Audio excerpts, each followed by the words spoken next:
Il y a le score, il y a le top 8, enfin il y a tout ce soir. Il y a tout, il y a tout et ça restera d'une certaine manière un peu marqué dans l'histoire. Le LOSC n'arrive pas souvent en huitième de finale de Ligue des Champions, surtout avec cette formule où voilà, les 8 premières passes étaient vraiment destinées, je pense, là au départ, aux meilleures équipes.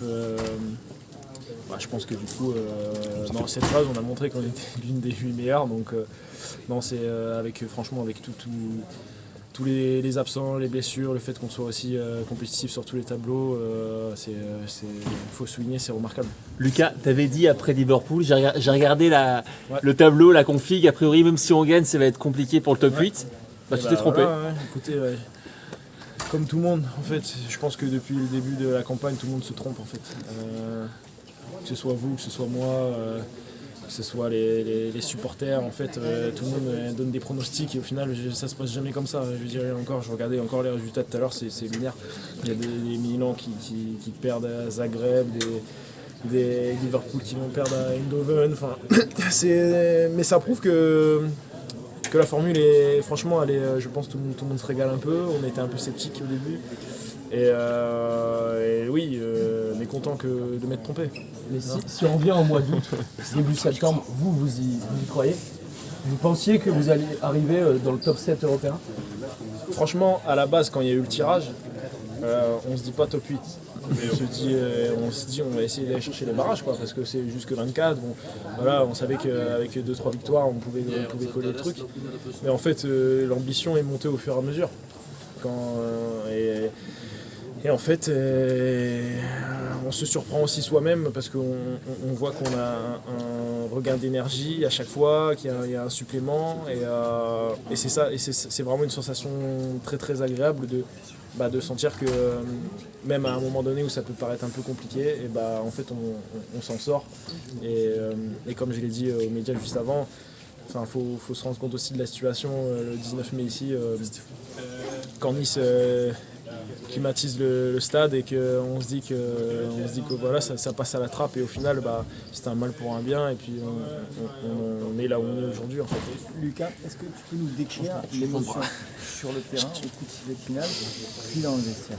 Au coup de sifflet final, moi je ne sais pas exactement à quelle place on est et forcément au moment où on est, c'est incroyable parce que je sais pas, 7ème, 16 points, goal average plus 7 ou plus 8.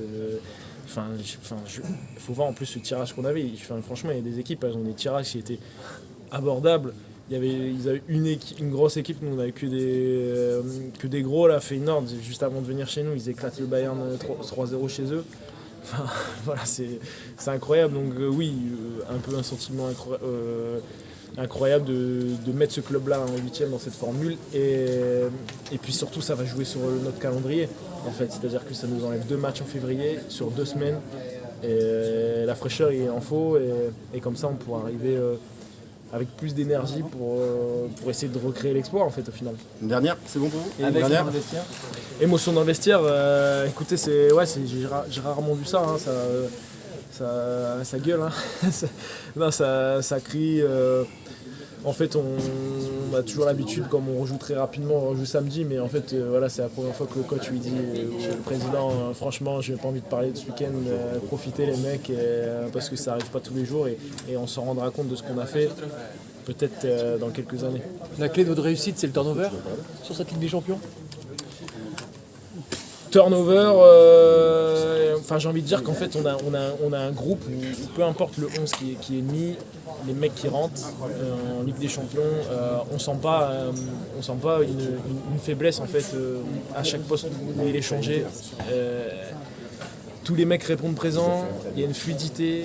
Alors je sais pas si c'est l'événement qui fait que ça porte, peut-être un peu, mais l'état d'esprit et Le coach aussi peut-être? Ouais, le coach aussi dans ses choix, des fois d'aligner des joueurs. Je pense que tous les 11 en Ligue des Champions ne se ressemblent pas beaucoup. Et à chaque fois, ça marche. Donc écoutez, je pense que ça montre une certaine force et une qualité. Et j'espère que ça va continuer comme ça. Hein, mais Mais voilà, le LOSC, au vu de ses moyens, a de grosses qualités. Merci beaucoup. Merci Lucas, félicitations.